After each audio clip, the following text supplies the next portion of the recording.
Is your VW stalling? You have a check engine light on. You have these two codes. You got a P2004 and a P2015. All right, we have intake, manifold runner, control bank 1 stuck open, and intake manifold runner, position, switch, circuit, performance, range. Basically, they're the same thing. And what happens is, they cause the check engine light to come on, the car to run rough, and I'm going to show you exactly what's going on with that. Motor car nut. Today we're going to be working on removing the intake manifold, and I'm going to show you the reason why these codes pop up. They're very common on these cars because it's a plastic piece that always breaks. So let me just get everything out of the way and I'll show you. All right, so basically you have inside, let me show you on the bench. I have another manifold. This is the newer design. This is supposed to be the better design. Even though it's older, it's from another car. Basically, it's this area. This is different. This is the upgraded area. I'm going to show you the one that failed. So basically, this thing has runners right there. You see this? See how they do that? It controls the airflow. All right, when the computer determines, when it's supposed to go on with throttle, power, to give more power, make it more fuel efficient. And so this part over here is upgraded. I'm going to show you on here now. Now that you know that it controls those flaps, over here is this one. I'm going to take the air cleaner off, and we're going to show you that there's a lot of play. So when there's a play, it doesn't sit where it's supposed to sit. The flaps, they don't sit at a certain angle. And on the other side, you have like a potentiometer, all right, that knows how open or closed that flap is or how to adjust it. So when it's just at idle and it's laying there, it's laying either too far up, causing that open code, or too far down, the same thing. And the potentiometer is out of range, that's one code, and it thinks it's stuck open, that's another code. So basically, the only fix for this is to replace the intake manifold. You can get them aftermarket, that's a good thing, maybe $100 and something bucks. You can get a brand new one from VW. It's going to cost a couple of $100, but it doesn't come with nothing. It doesn't come with no fuel injectors. It doesn't come with anything. So it's just going to come with the updated one. I'm going to show you the old one. I already showed you the updated one. So the first thing we're going to do, it's not that hard to take the manifold off. You're going to need a couple of tools. You could do it yourself. What you do, you just pop this cover off. All right, it's just rubber grommets. You grab it in all four corners, and you just take that off. You see these little grommets over here? They all go in each one of their posts. One here, here, and here. All right, so now what we're going to do, we want a little bit more room here. So we're going to take the air cleaner off. What you do is you take the map sensor off right here. You just push up on the little clip so it doesn't break. Move that out of the way. Disconnect the negative battery terminal. I'm going to do that. You have a clamp right here. Take this clamp off. Just push this hose off. Over here, you're going to have, right there, you're going to have a T30 Torx. Unscrew that bolt, and the rest of them are grommets. And you're just going to pull up on the grommets, right? And you're going to take this cover off. Be sure not to break it. And this just comes off like this. All right, so what we're going to do is just pick it up and turn it, because you have a coolant line here. We don't want to disconnect the coolant line. And we're just going to turn it and take the whole thing out. All right, so like I said, I just disconnected that. I push this up like this. And this little piece over here, you could just unclip it. You don't have to take it out from there. Just unclip it from here. But there is screws here if you want to take it out. I think those are T20s or T25. But you can leave this in. It's not really in the way. And what you do is you just swing it around like this. Just make sure it clears here. And take the whole thing right out. Like that. All right. Now this goes right out like that. And now let me show you what we're talking about over here. You see this one? It's a different design.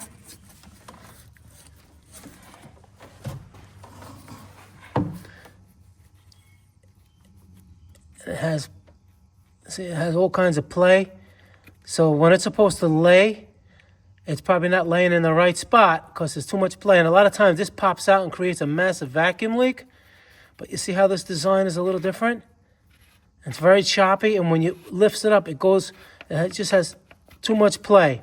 And the computer don't like that. So you see like these little stops, this one up here, but the main one is, you see how like it pops, it wants to pop out?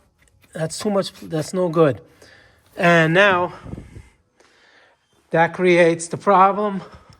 And the only way to fix that is to replace the manifold. They did have aftermarket a little clip you would put on there, a little piece, but you know, you see how this one's different? And more importantly, it has a better potentiometer on this side. All right, it's an updated one too, because the other ones are known to fail just that. And you know, give you all kinds of problems. But anyway, we have to take the manifold off. So it ain't that hard. You keep the car off the road, because, you know, if you're doing it for your first time, it may take you a day or two. But we're going to try to do it as easy as possible without taking too many things off. Okay, you take a pair of pliers and you squeeze these two tabs, top and bottom, pull this out. You see that, how that works? All right, on both sides, you take this piece out. Now we're not gonna disconnect the fuel line, so you could just like move it out of the way like this. All right, you can just keep it out of the way like that. All right, you disconnect the cam sensor right here.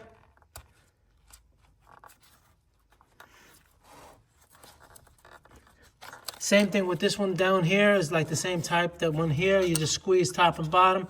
Just take that off, that line. Take this one off. Take this one off. Take this electrical connector out. You have to disconnect this electrical connector, the bigger one here. I don't know about the green one. I think the green one stays. And you see the vacuum line that goes all the way to the back over here? You take it out from here. All right, and let me see.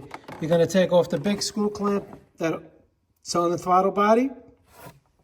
Okay, over here, you're going to have a Torx 30 here, and under here, this one right here, it's under here, another Torx 30 right underneath there. Just to move this bracket out of the way. Disconnect the throttle body over here, the sensor, the wiring, the plug. Okay, and then you're going to take a 17 millimeter and you're going to take off this nut, 17 millimeter from the fuel pump. And then after that, we're going to take off, you have to take off the oil filter, because to get to the other screws, I believe when you pull it out, it's going to hit the oil filter, so we got to take the oil filter off. Okay, so I'm going to do what I just told you, and then we're going to continue. All right, so now, in the back over here, where the solenoid is, there's going to be another plug right here. You see this plug? You got to get that plug. That one's hidden. Over here, the green one, you just slide it off the bracket. These two you disconnect like that. And this cluster of wires right here, I disconnected this already, the fuel line. This one, I'm going to disconnect now the throttle body clamp over here. And then get to this bolt right here, screw right here. And then we're going to take off, I'm going to take off the oil filter. Then we're going to take off the bolts, and there's two nuts on both sides. I'll show you where those are. Now you're going to have, and there's over here, you got the fuel pressure sensor right here. You're going to take that plug out too. And now you're gonna have, this is a Torx 30. 1, 2, 3, 4, 5. One is gonna get through here, 6. And the other one is gonna be over here, 7, because they're down there. And then you're gonna have a nut, 10 millimeter over here, and a 10 millimeter nut right down in there. You can see it. It's right down. You see that nut right in there? There, that's it. So you're gonna have 1, 2, 3, 4, 5, 2 in the middle, 6, 7, and then you're gonna have 10 millimeter 8, another 10 millimeter 9. And then what you're gonna have to do, because the fuel injectors are pressed in, you're gonna have to just, just put a little pressure to get it out. Now, yours may have, let me go back over here. There may be a bracket. It's gonna make it a little more difficult if yours has that bracket. All right, so let's go to this one. Let me show you. This one doesn't have the bracket, but if you're gonna have a bracket, it's gonna be mounted to here. Okay, that's gonna have to be taken off. The whole bracket is gonna have to be taken off. The older ones have that. This is a 2011 and it still doesn't have it. So there was vehicles that did have it, and I have a video on that hidden bracket. And that hidden bracket goes in the block somewhere, down there and underneath the throttle body. It makes it a little bit more difficult. Hopefully yours doesn't have that. This one doesn't have that. That old other one didn't have that. So, and one more thing you may have to do is the tube for the throttle body, right? It has 2 Torx 30, one up here and one down below, and you see the sensor plug on this one right here. Take that sensor. You may have to take it out because, in other words, when you pull this out, it's going to be hooked up and it's connected down here. So you may want to remove this pipe too. I think that's what I'm going to do, make it a little easier. You get that from underneath, and then I'm going to take out all the bolts like I told you, and it's just basically ready to come out. So we're going to continue from there. All right, now, let me zoom that out a little. Here's one of them right here for this pipe. And here's the connector right here. And let me see where the other one is. Up there, you see. Let me shut this off. You see where the connector is? You see the other bolt? It's right there. So that's a Torx 30 right there. And that's a Torx 30 right there. And over here, to get it out, you just get a screwdriver. Put a screwdriver in here and push it out. And and this little clamp, it goes to right around there, and you could just pull the pipe out. I think it makes it a little easier to just take the pipe out. And let's get an idea where those bolts are. You see that? And that's basically it. It comes right out. And when you install the manifold, it'll make it a lot easier without that in the way. All right, now you put it through here like that, right? And it goes through here. And it goes right to that bolt right there. You see that? That's how you get to that one. And then you put it in here, right in this area. Okay? And that's how you get to that bolt right there. And then you have, like I just told you, you have a 10 millimeter nut here. And the other nut you go through here. And that 10 millimeter nut is right there. Now, if you use air tools, do not use air tools to try to take them off right now, because if you strip those bolts, there's no way you're going to get them off.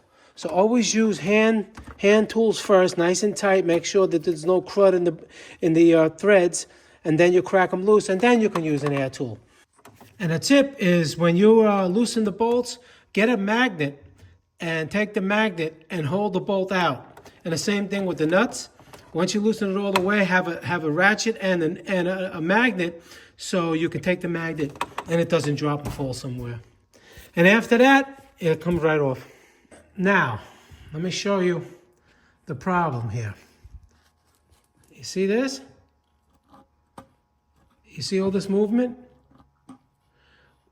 So it's probably supposed to be something like this, but you see like all this jiggly movement? That's not good. You see that? And they make some kind of a kit that you put on here, and it's supposed to make the stops, you know, more accurate, but there's nothing really wrong with the stop. This part over here looks good. It's this whole thing is just, look at this. That's not good. So that's why you got that code.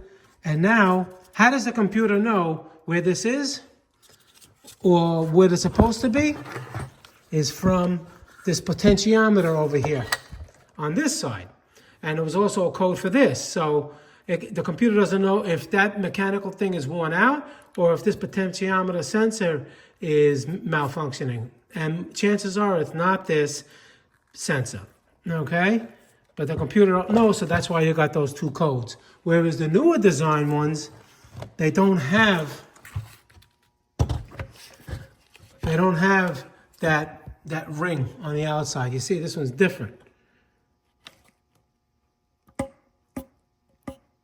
This one just has no play.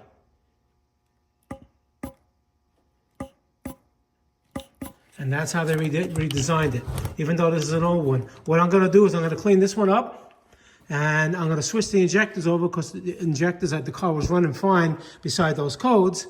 And the throttle body, I'm going to take that off. I'm going to clean it up a little bit. I'm going to switch everything over known that's good on this and put it on this, and then we're going to put it back in.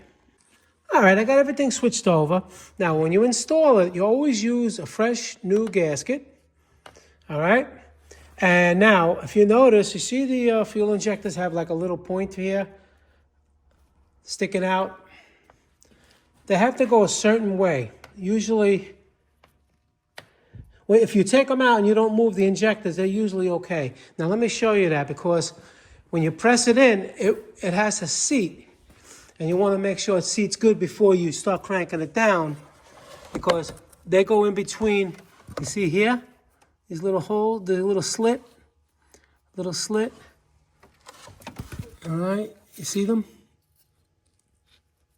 Now, you don't want it banging up against here or banging up against here. You know, you want it in there, all of them at the same time. But when you slide it in and you push it in by hand, you'll get the feel that it's pretty much seated. If you think it's not a little seated and you're going to use the screws, you're going to strip them out. I've seen that so many times, people doing that. It has to be basically fully flush, laying on the gasket, and then you can put the screws in. And now when you slide it in, you just use this as a guide. This one and this stud as a guide.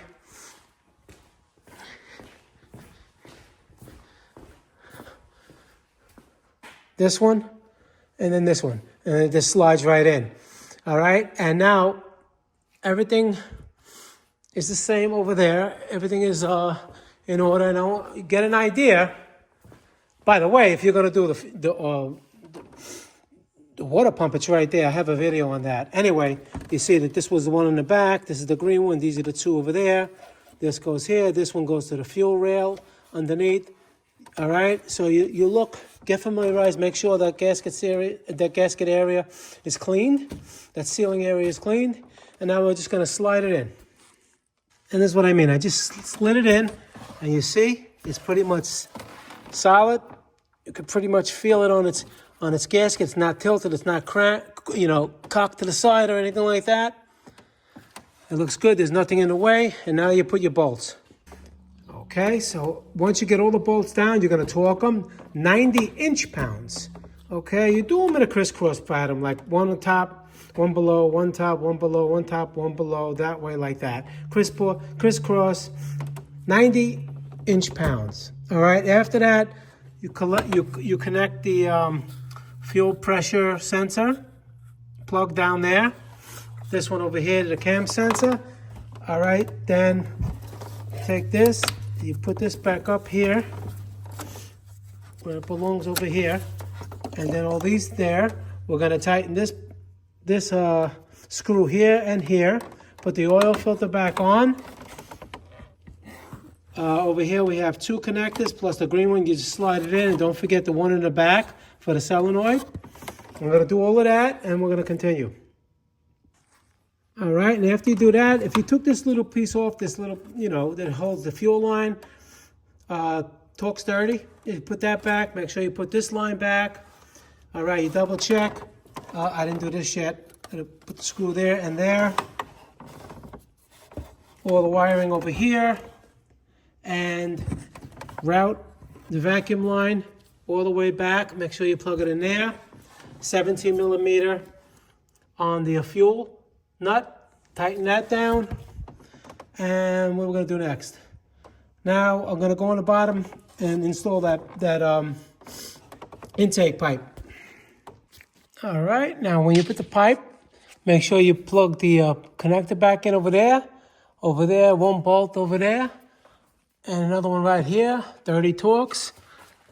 Make sure you put the clip back in first, and then you push it in, it clicks in. All right, now we're gonna just tighten up this clamp up there. I think we're done down here. All right, so I just put the air cleaner on. Again, you flip it underneath this coolant hole so you don't have to take it off. All right, make sure you put the mass airflow over here, clamp here, T30 over there, and you push the rest on. It's a grommet. It has a little vent hose over here. That just vents the air. You can just keep it just like that. And the this plastic piece just clips right here. I'm gonna do that next and start them up. Okay. You put the negative terminal battery nice and tight, start it up, crank it a couple of times until it fires up because you had the fuel system disconnected. And we check. I just started, it's ice cold. I mean, it was running okay, but it had the codes. No, it had a problem with the, we got no codes. That's good.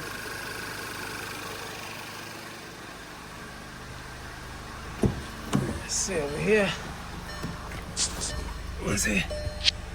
Car's ice cold. Just started it up.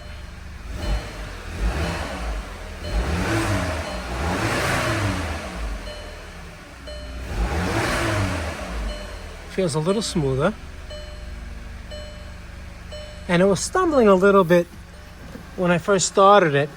Not now, when it had the problem. With the, let's make sure we don't have anything. We got no codes. Well, that's good, because they came right up. These other codes, these other things are unrelated to this. This car just has a whole bunch of things going on. I always, one thing at a time. All right, let's go back in that and make sure.